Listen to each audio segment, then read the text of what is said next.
Hello devs. Welcome to my channel game dev Gujju. तो आज हम फिर से एक नया वीडियो लेके आए गए कि vector two and vector three का यूज़ क्या है। ठीक है। तो आज हम बेसिक से देखेंगे कि ये वेक्टर टू क्या है, किस लिए है और क्यों है। ठीक है। तो ये वेक्टर टू एक स्टार्टिंग का वे है कि हम यहाँ से यूनिटी स्टार्ट कर सकते हैं। जैसे कि हम कोई भी लैंग्वेज सीखते हैं तो हम स्टार्ट करते हैं उसके वेरिएबल से। तो ये एक टाइप का वेरिएबल ही है, स्ट्रक्चर ही है कि हम यहाँ से स्टार्ट कर सकते हैं कि हमें पता चले कि ये वेक्टर टू क्या है, क्योंकि ये आगे जाके यूज़ होने ही वाला है। जैसे मैं आपको यहाँ पे एक दिखाता हूँ कि मैंने एक गेम ऑब्जेक्ट लिया है। इसको मैं रीसेट कर देता हूँ। अभी यहाँ पे आपको थ्री वैल्यूज़ दिख रही है। ठीक है। तो ये थ्री वैल्यू है, वो किस टाइप का वेरिएबल होगा तो हम उसको स्टोर कर सकेंगे। ये इंटीजर है, फ्लोट है, क्या वैल्यू है। तो अगर फ्लोट है तो ये तीन वैल्यू कैसे स्टोर कर सकते हैं, कैसे यूज़ कर सकते हैं। तो इसलिए ये vector two and vector three है। राइट। तो आज हम देखेंगे कि vector two and vector three क्या है। तो अ, सबसे पहले हम देख लेते हैं कि वेक्टर टू है वो कहाँ पे यूज होता है और वो क्या है। तो वेक्टर टू है वो एक स्ट्रक्चर है। राइट। और वेक्टर टू में फ्लोट वैल्यू है वो स्टोर होती है। तो जो वेक्टर टू है वो दो वैल्यू स्टोर कर सकता है और वेक्टर थ्री है वो थ्री वैल्यू स्टोर कर सकता है। तो बेसिकली वेक्टर टू है वो टू डी के लिए यूज़ होगा और वेक्टर थ्री है वो थ्री डी के लिए यूज़ होगा। अगर हम यहाँ पे देखें इसकी यूनिटी की साइड पे, तो वेक्टर टू आपको आप सर्च करोगे तो मिल जाएगा। उसकी सब प्रॉपर्टीज़ है वो हम आज कवर करेंगे। तो यहाँ पे डेफिनेशन है, आप रीड कर लेना कि वेक्टर टू क्या है। यहाँ पे लिखा ही है कि ये स्ट्रक्चर है। अगर आपको कोई भी इंटरव्यू में पूछा जाए कि वेक्टर टू क्या है तो आपको पता होना चाहिए कि वेक्टर टू है वो क्लास नहीं है, वो स्ट्रक्चर है। ठीक है। अभी हम देखते हैं कि वेक्टर टू मैंने एक इधर एक सिंपल स्क्रिप्ट बना ली है। ठीक है। यहाँ पे हम डिक्लेयर करते हैं वेक्टर टू।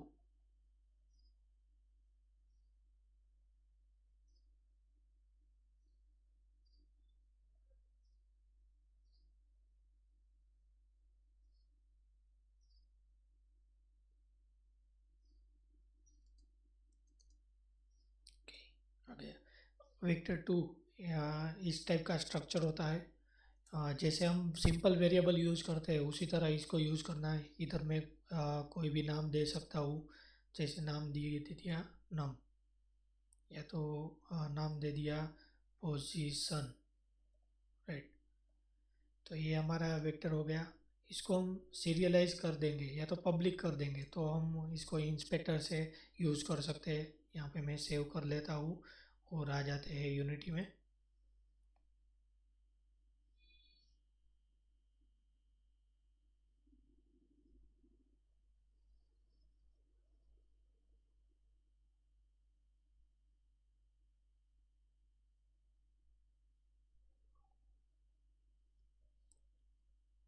तो अगर आप देखोगे कि इस ऑब्जेक्ट में मैं यहाँ पे स्क्रिप्ट अटैच करता हूँ, वेक्टर टास्क। ठीक है। तो यहाँ पे आप देख सकते हो ये जो हमने जो वहाँ पे वेरिएबल डिक्लेयर किया था वो यहाँ पे दिख रहा है। यहाँ पे मैं अभी कोई भी वैल्यू सेट कर सकता हूँ एक्स और वाई में। अगर वेक्टर थ्री होता तो एक्स वाई और जे होता। तो एक्स वाई जे में हम कुछ भी सेट कर सकते हैं वैल्यू।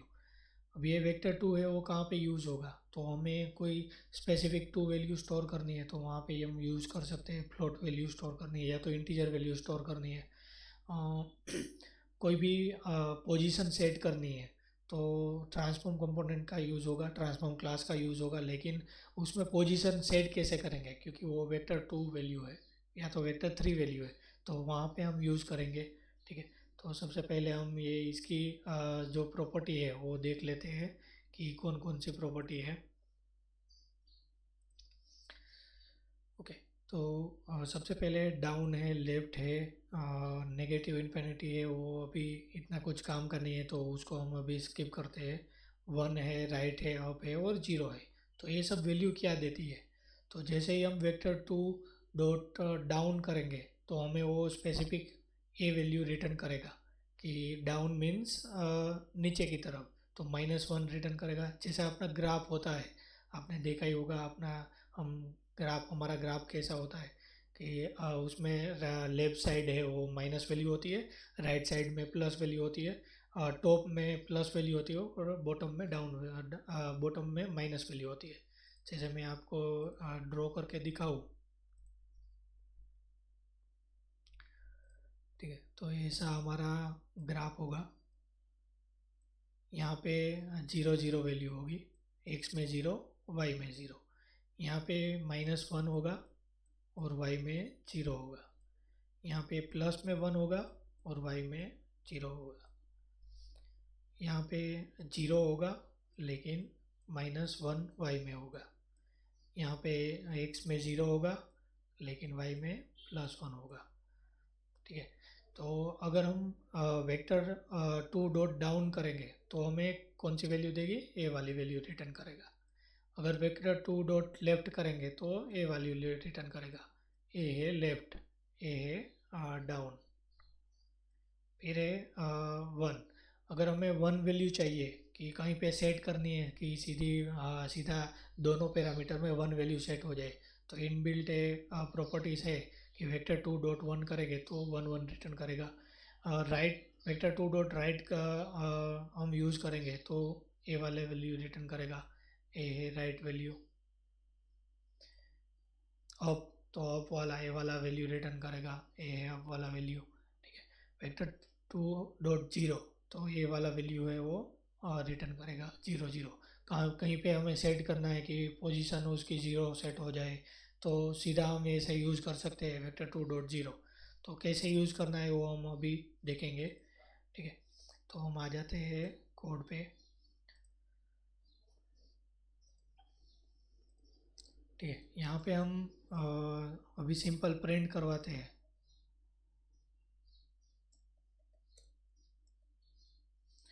यहाँ पे मैं लिखता हूँ वेक्टर टू डॉट लेफ्ट, तो ये मुझे कौन सी वैल्यू देगा? लेफ्ट वाली। तो ऐसे हम यहाँ पे लेफ्ट और राइट दोनों की वैल्यू प्रिंट करवा लेते हैं।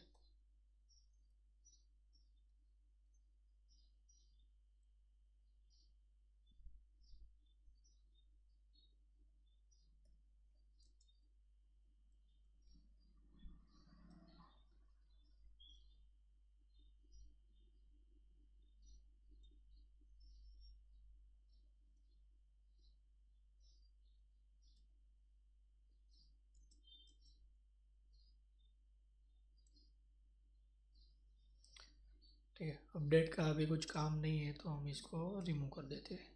सेव करेंगे और जाएंगे यूनिटी में।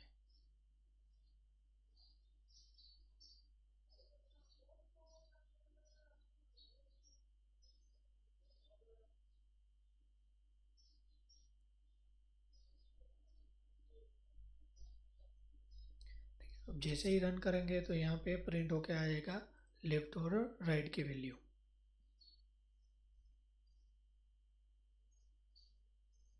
ओके, तो लेफ्ट में -1 है, राइट में 1 है।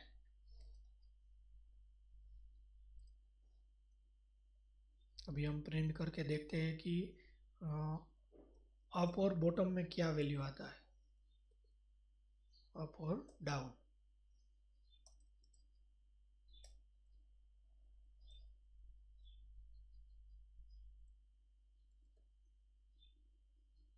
और साथ में प्रिंट कर लेते हैं 1 और 0 की भी।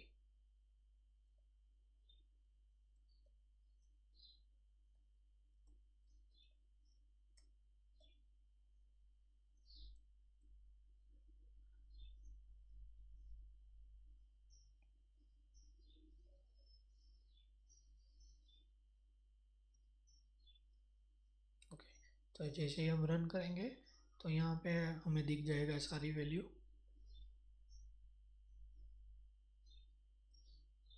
देखा, लेफ्ट में -1 वाली आई है, एक्स में राइट में +1 है, वाई में 0 है अप में एक्स में ज़ीरो है, वाई में वन है, डाउन में एक्स में ज़ीरो है, वाई में -1 है, और जीरो और वन की वैल्यू जैसे जीरो तो दोनों में एक्स वाई में ज़ीरो, और वन मीन्स दोनों में वन वन एक्स वाई में।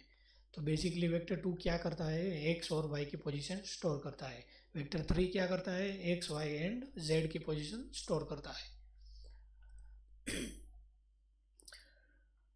ओके, ठीक है। तो जेड में वेक्टर थ्री में क्या नया होता है, तो जेड एक्सिस नया होता है।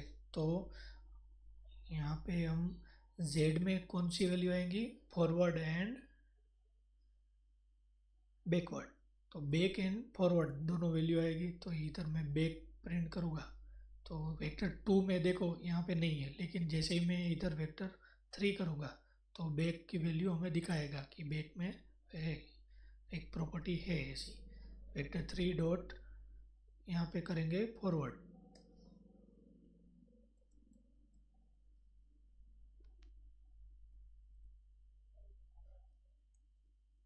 यहाँ पे करेंगे बैकवर्ड।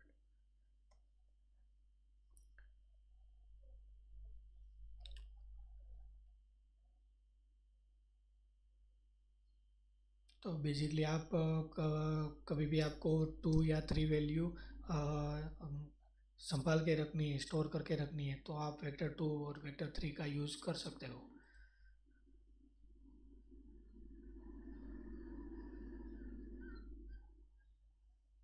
और स्टोर करनी मतलब रन टाइम पे, आपको वहाँ पे डेटाबेस में सेव करने का नहीं बोल रहा हूँ, ठीक है। आप देख सकते हो यहाँ पे वेक्टर थ्री के लिए बैक वैल्यू में जेड में -1 आता है, फॉरवर्ड में +1 आता है, ठीक है।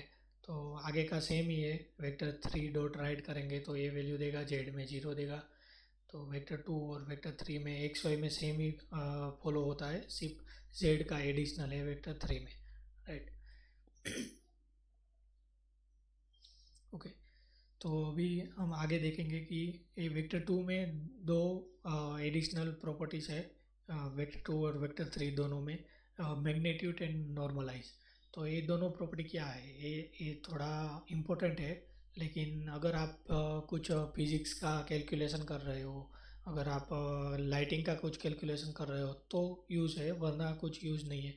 नॉर्मल गेम बनाने में इसका यूज़ ना भी हो, आपकी गेम कौन सी है उसके पे डिपेंड है। तो मैग्नीट्यूड क्या करता है, ये हमें वेक्टर की लेंथ देता है या तो डिस्टेंस देता है। अगर एक वेक्टर है तो वो हमें उसकी लेंथ देता है, ज़ीरो से लेके हमारा वेक्टर की वैल्यू क्या है उसका लेंथ देता है। जैसे मैं ड्रॉ करके बताऊँ, तो ये हमारा ग्राफ है, मान लो ऐसा ग्राफ है, यहाँ पे ज़ीरो ज़ीरो है, और हमारी वेक्टर की वैल्यू है 2 एंड 4, वाई में 4 और एक्स में 2। तो मान लो इधर एक्स वैल्यू है तो इधर 1 है, इधर 2 है, इधर 1 है, इधर 2 है, इधर 3 है, इधर 4 है। तो हमारा वेक्टर कहाँ पे होगा, यहाँ पे होगा, यहाँ पे, क्योंकि 2 4 यहाँ पे आता है, एक्स में 2 वाई में 4। तो अभी ये वैल्यू है, ये पॉइंट है, उसका डिस्टेंस क्या है, उसकी लेंथ क्या है। अगर इसका हम मैग्नीट्यूड निकालेंगे ये वेक्टर टू का, तो हमें वो लेंथ देगा, लेकिन किसके बेस पे देगा, क्योंकि अभी ये सिंगल वेक्टर है, दूसरा कोई कंपेयर करने के लिए नहीं है, तो ये वैल्यू देगा इसके बेस पे, ज़ीरो ज़ीरो के बेस पे। तो यहाँ से ये कितना दूर है उसका हमें वो डिस्टेंस या तो मैग्नीट्यूड देगा, लेंथ देगा उसकी, ठीक है। अगर टू वेक्टर होते, अगर दूसरा कोई एक वेक्टर है मेरे पास, मान लो दूसरा वेक्टर है एक्स में 4, तो यहाँ पे 3 4 और ले लेते हैं 5। तो एक्स में 5 है और वाई में 3 है, तो यहाँ पे वो वेक्टर आएगा कि यह ए पोजीशन होगा उसका, एक्स में 5 और वाई में 3, ठीक है। तो अब अभी हम ये दोनों वेक्टर का मैग्नीट्यूड निकालते हैं, तो हमें डिस्टेंस मालूम पड़ता कि ये यहाँ पे, यहाँ से यहाँ तक का डिस्टेंस क्या है। क्योंकि अभी ये दोनों को हम सीधा वेक्टर टू के बेस पे माइनस करवा देते तो हमें कुछ वैल्यू मिलता कि 5 में से 2 गया तो 3 बचा, और 3 में से 4 गया तो -1 बचा। तो लेकिन ये तो दो वैल्यू है, तो हमें डिस्टेंस तो पता नहीं चलेगा कि कौन सा डिस्टेंस है। ऐसा बोल सकते हैं कि एक्स में 3 डिस्टेंस है और वाई में -1 का डिस्टेंस है। लेकिन डिस्टेंस हमेशा एक डिजिट का होता है, लेंथ हमेशा एक डिजिट का होता है। ठीक है। तो डिस्टेंस या तो लेंथ जानने के लिए हमें मैग्नीट्यूड का यूज़ करेंगे। तो देखते हैं कि कैसे हम कर सकते हैं। तो एक तो पोजीशन ए ले लिया, तो अभी हम यहाँ पे प्रिंट करवाते हैं debug डॉट लॉग, जो पोजीशन है उसका मैग्नीट्यूड। ठीक है, यहाँ पे आगे लिखने की ज़रूरत है तो मैं लिख देता हूँ।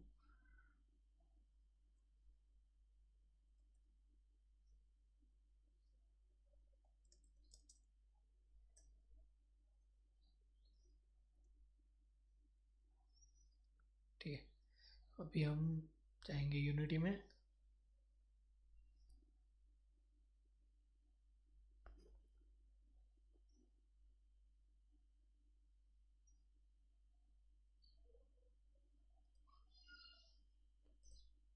अभी जैसे रन करेंगे तो जो एक्स में 10 है और वाई में 5 वैल्यू है, तो इसका जीरो से डिस्टेंस कितना है वो हमें फाइंड करके देगा।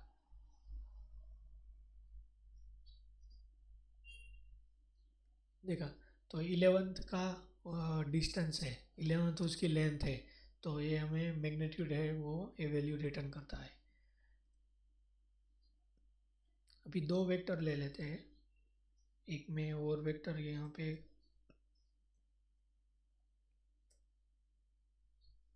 Position 1 and position 2। अभी ये दो वेक्टर का हमें मैग्नीट्यूड निकालना है, तो कैसे निकालेंगे? तो सबसे पहले हम एक नया वेक्टर लेंगे, vector 2 distance equal to position 1 position 2 minus position 1। ठीक है, तो ये डिस्टेंस हमें मिल गया। अभी इस डिस्टेंस से हम उसका मैग्नीट्यूड निकालेंगे, तो हमें पता चल जाएगा कि ये दोनों के बीच में कितने डिस्टेंस है या कितना लेंथ है।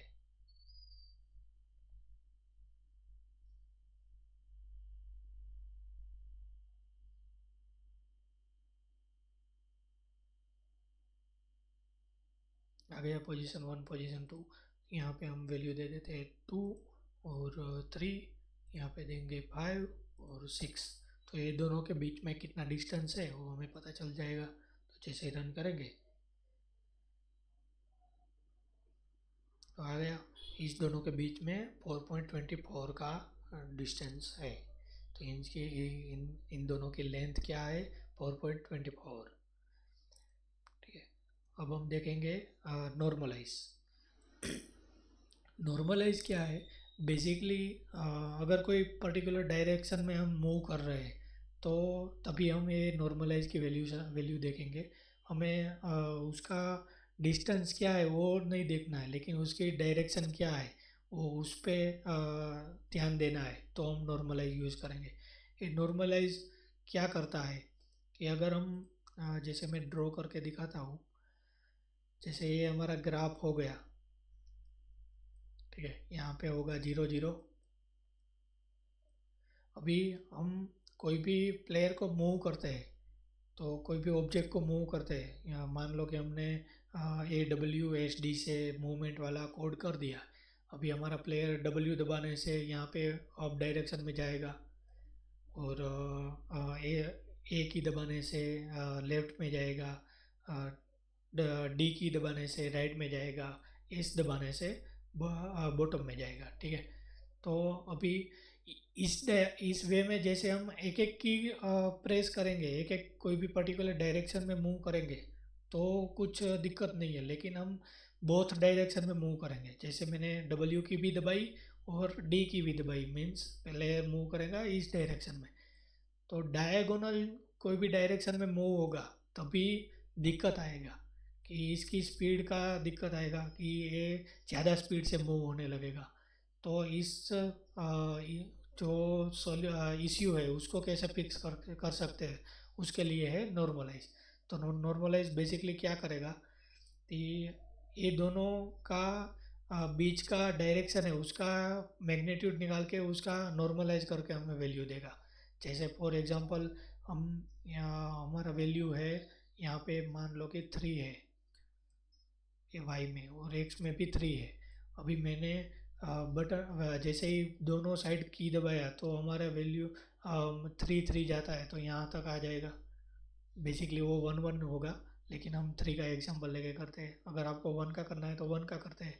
अगर मान लो यहाँ पे 1 है यहाँ पे भी 1 है मैंने दोनों की एक साथ दबाया तो 1 1 यहाँ पे आएगा। ठीक है। अभी ये क्या होगा कि यहाँ पे हम इसका डिस्टेंस देखेंगे ना तो ये 1 होगा और यहाँ का डिस्टेंस देखेंगे तो ये भी डिस्टेंस 1 होगा। लेकिन यहाँ का डिस्टेंस देखेंगे ये इसका डिस्टेंस तो ये 1 नहीं होगा क्योंकि आप इधर देख ही सकते हो कि इसका डिस्टेंस है वो ज़्यादा है। तो ये ज़्यादा स्पीड में मूव होगा। तो इसको सॉल्व करने के लिए हमें नॉर्मलाइज की ज़रूरत पड़ेगी। नॉर्मलाइज क्या करेगा कि इसको इसका मैग्नीट्यूड निकाल के इसका नॉर्मलाइज करके हमें दे देगा। उसका कुछ इक्वेशन है तो वो इक्वेशन भी हम फॉलो करके कर सकते हैं लेकिन अभी इस इतना डीप में नहीं जाना है। तो सिर्फ नॉर्मलाइज क्या है वो हमें पर हम पता कर सकते हैं। तो इसके लिए हमें शायद प्लेयर मूवमेंट रिलेटेड कोड करना पड़े तो हम नॉर्मलाइज को अच्छी तरीके से समझ सकते हैं। ठीक है। तो अभी हम इतना डीप में नहीं जाते हैं। सिर्फ यहाँ पे हम आपको देखना हो तो प्रिंट करवा करवा देंगे कि debug.log। अगर आपको इसका डीप में वीडियो चाहिए तो आप हमें कमेंट कर दीजिए मैं इसका एक वीडियो बना दूंगा।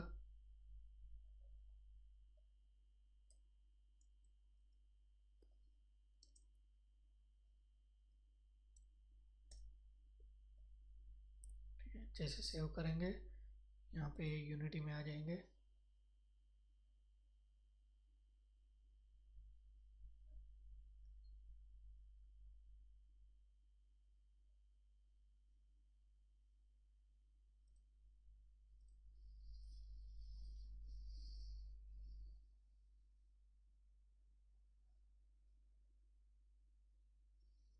देखा। तो इसका नॉर्मलाइज वैल्यू ए वाला है 0.71 एंड 0.71। तो ऐसे हम उसका नॉर्मलाइज निकाल सकते हैं। ठीक है। तो ये हमारा वेक्टर टू। अभी हम आगे वीडियो में देखेंगे कि ट्रांसफॉर्म क्लास क्या है ये ट्रांसफॉर्म का क्या यूज़ है और वहाँ पे हम ये वेक्टर को यूज़ कर सकते हैं। हम एक प्रैक्टिकल भी देख लेते हैं कि वेक्टर टू में टू को किस तरह यूज़ किया जा सकता है। ठीक है। तो हम इसको कोई भी ऑब्जेक्ट है उसको मूव करना है तो वहाँ पे भी यूज़ कर सकते हैं। जैसे कि मैं यहाँ पे लिख दूँ अपडेट में हम कोड लिख दें transform dot position plus equal to vector two dot left. तो ये क्या करेगा लेफ्ट साइड है वो मूव करता रहेगा लेकिन ये सीधा ऐसे प्लस नहीं करवा सकते हैं। न्यू वेक्टर टू ले लेते हैं। यहाँ पे हम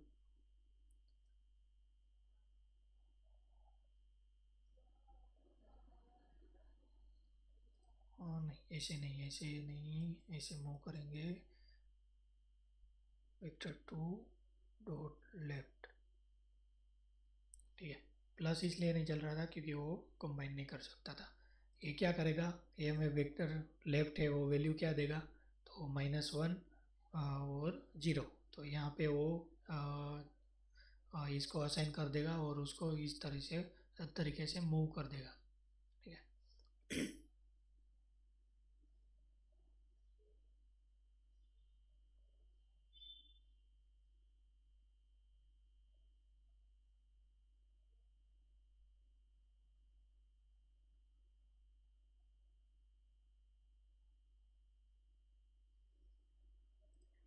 ये मूव नहीं करेगा, सिर्फ उसको वैल्यू असाइन करेगा। ठीक है, तो यहाँ पे आप देखोगे तो ये इधर वैल्यू आ गया है। अभी हमें ये वैल्यू कुछ चेंज करना है, तो स्पेसिफिक कुछ वैल्यू देनी है, तो क्या कर सकते हैं? तो यहाँ पे न्यू वेक्टर 3 लिखेंगे, या तो वेक्टर 2 है तो वेक्टर 2 लिखेंगे, हमें 2D गेम है तो। और यहाँ पे सिंपल सा वैल्यू दे देंगे कि 50 वैल्यू है वो एक्स में और वाई में 10। ठीक है,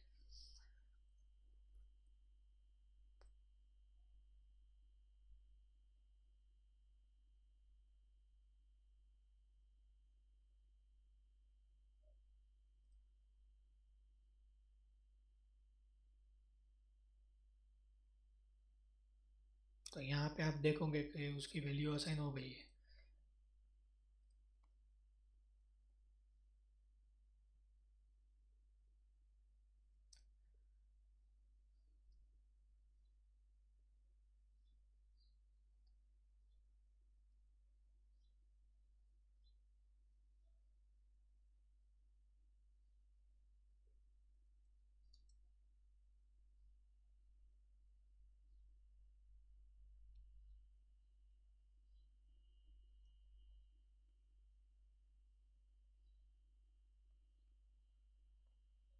तो इस तरीके से हम वेक्टर 2 या वेक्टर 3 का हम यूज़ करके ट्रांसफॉर्म को उसके पोजीशन सेट कर सकते हैं। तो आप यहाँ पे देख सकते हो ये धीरे धीरे वैल्यू बढ़ रही है, क्योंकि हमने मल्टीप्लाई किया है।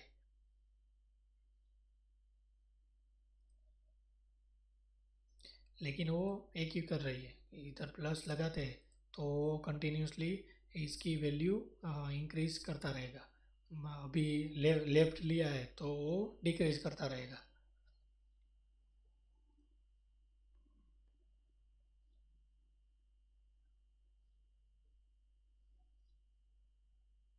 देखा, यहाँ पे हो रहा है।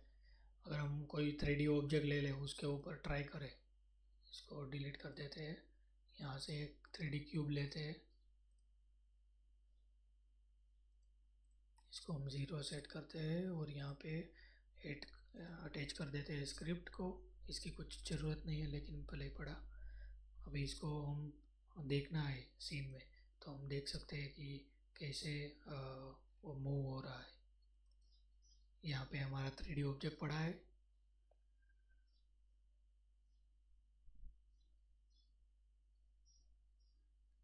देखो वो लेफ़्ट साइड मूव होने लग गया। ठीक है, वो लेफ़्ट साइड इतना जाता ही रहेगा, जाता ही रहेगा।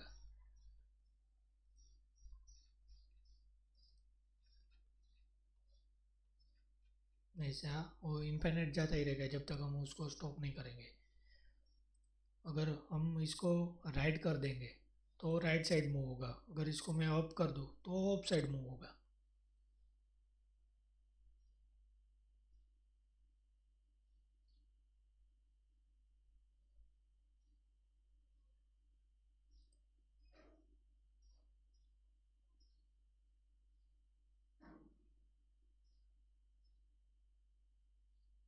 ठीक है, तो ये अप साइड मूव होता रहेगा। अभी दो वेक्टर को उसका सम करना है, उसका सब्सट्रैक्शन करना है तो भी कर सकते हैं।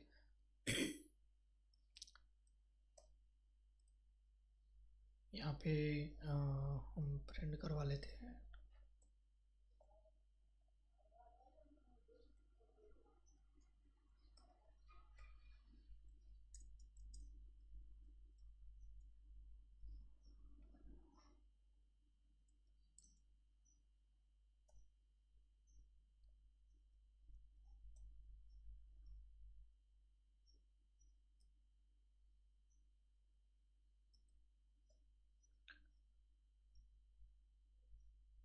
ठीक है, ऐसा करके हम इसका सम और वो भी का सब्सट्रैक्शन मल्टीप्लिकेशन वो भी कर सकते हैं।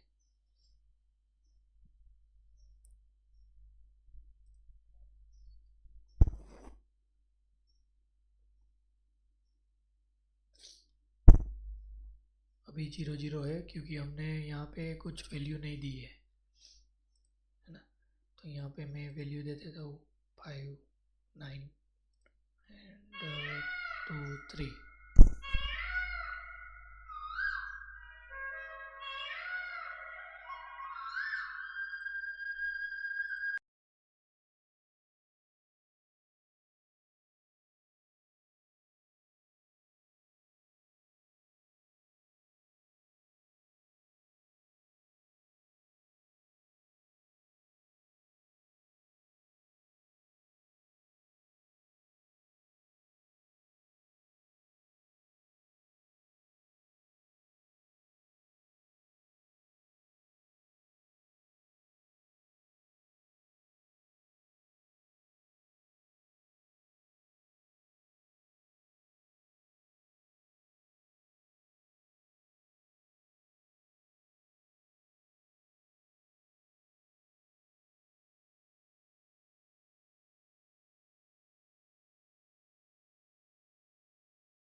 ओके, तो हम ऐसे देख सकते हैं कि अ, यहाँ पे हम सब्सट्रैक्शन कर सकते हैं, मल्टीप्लिकेशन कर सकते हैं। ठीक है, तो ऐसे इसका यूज़ है वेक्टर 2 और वेक्टर 3 का। ओके, तो ये है वेक्टर 2 एंड वेक्टर 3। ठीक है, तो अभी हम अगले वीडियो में देखेंगे कि ट्रांसफॉर्म क्लास है, ये ट्रांसफॉर्म कंपोनेंट है, उसका क्या यूज़ है, इसकी क्या ज़रूरत पड़ती है, उसकी प्रॉपर्टीज़ क्या है। ठीक है, तो ये हम अगले वीडियो में देखेंगे। अगर आपको वेक्टर 2 के या वेक्टर 3 के रिलेटेड कुछ भी क्वेरी हो, क्वेश्चन हो, तो आप कमेंट कर सकते हो। मैं फिर से एक नया वीडियो बना दूंगा आपकी जो भी डाउट है उसके रिगार्डिंग, और आपको मैं जितना हो सके उतना समझ में आ जाएगा ऐसा वीडियो बना के आपको दे दूंगा। ओके, तो अगर ऐसे ही वीडियो नए आपको जानने हैं कि यूनिटी में गेम कैसी बनती है, तो मेरी चैनल को सब्सक्राइब कर दीजिए और बेल आइकन को भी दबा दीजिए। तो आपको नया वीडियो जैसे ही अपलोड हो आपको पता चलेगा। एक मैंने इंटरव्यू के रिलेटेड एक वीडियो अपलोड किया है, वो आप जाके मेरे प्लेलिस्ट में जाके आप चेक कर सकते हैं। इंटरव्यू टिप्स नाम का एक प्लेलिस्ट बनाया है, उसमें मैं इंटरव्यू के रिलेटेड वीडियो डालता रहूँगा, कि जैसे जिसकी वजह से आपको पता चले कि इंटरव्यू में क्या क्या लोग पूछते हैं। ठीक है, कैसा प्रैक्टिकल टास्क होता है। Okay, thank thank you for watching.